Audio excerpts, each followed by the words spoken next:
according to a new report out this morning. Some police forces are now taking an average of 28 hours to arrive on the scene of burglaries. The average response time has increased by 25% in just 1 year, at a time where 3 in 4 burglaries go unsolved. Well, let's speak now to former police officer and host of the Protect and Serve podcast, Oliver Lawrence.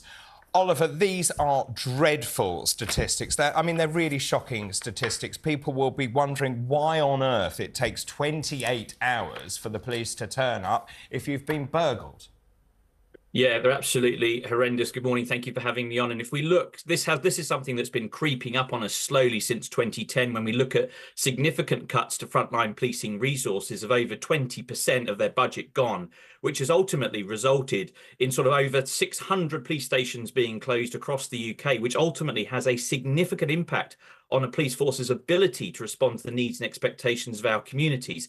And alarmingly, if we don't start addressing the funding cuts to policing, I fear that these statistics will only get worse. The community will be yearning to have police officers come to their addresses to solve these really abhorrent crimes in society.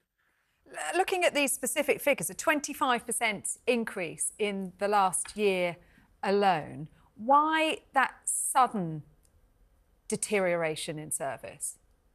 Yeah, I think we've got to look at policing priorities over the last 12, 18 months. If we look particularly at London as an example, we've had a significant increase in sort of public disorder issues and protests at the weekend. Now, police officers that are used for public order events are normal frontline police officers. You know, they're not there sitting in a sports hall waiting to deploy for public order events.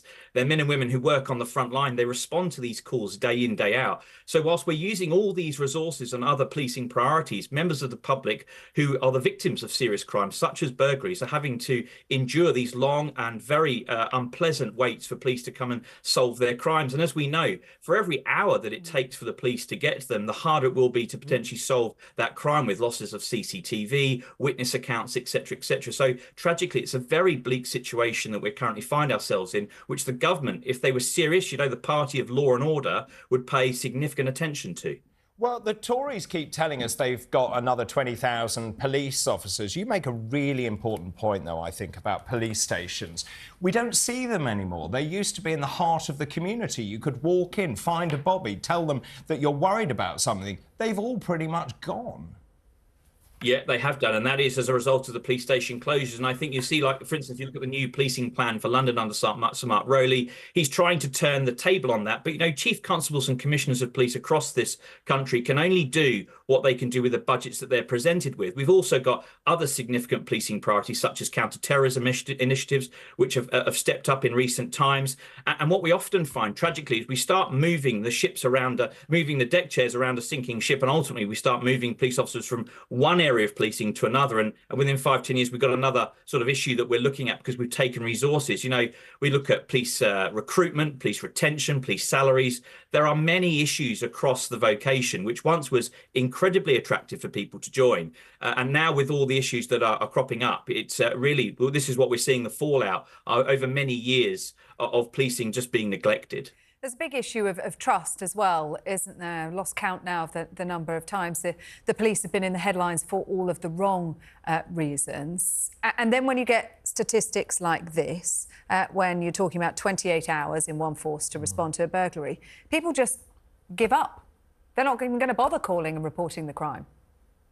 They do, and what they get very frustrated by is when they start seeing policing issues which have nothing to do with law and order, such as hate crimes and such as people's feelings. You know, look at Police Scotland now, closing police stations and not investigating minor offences, but overnight having to allocate hundreds of officers to hate crime reports. You know, this is the sort of stuff that infuriates the public, who just want to see their police forces and police services across this country meeting their needs and expectations when it comes to law and order. When they dial 999 or they dial 111, they want to know that they're going to get police service that is going to be effective, which is going to support them, which is going to demonstrate that it cares, and then ultimately it can meet their needs and expectations going forward. And if we keep sort of pandering to small elements of society, these things will only get worse over time. And we know that people tend to report crime merely to get the crime reference number so they can get the insurance. Now, we also know that having bobbies on the beat acts as a deterrent. We know that bobbies on the beat reduce violent crime by 70%. We know last year the police failed to solve 1 million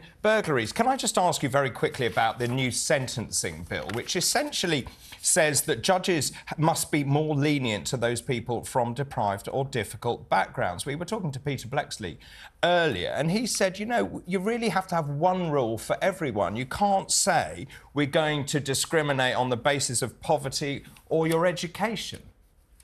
Yeah, if we want an effective police service, we've also got to have an effective criminal justice system, which doesn't tolerate crime. And ultimately, another area of our criminal justice system which is really struggling is our prison systems, bursting at the seams. We haven't provided anywhere near enough funding for our prison populations, and hence judges then pushed into a corner where they're having to release people earlier than they're supposed to. And equally, they're not even sentencing people to a period of incarceration when they've committed serious crimes. I totally support Peter Blexley's comments there in terms of we can't just start selecting areas of society which we can be soft on. If people commit crime, we need to demonstrate to them that we will deal with them appropriately. And if the sentence is deemed to be necessary for them to spend a period of time in custody, then that's where they should be. To do anything else shows a very soft focus on law and order.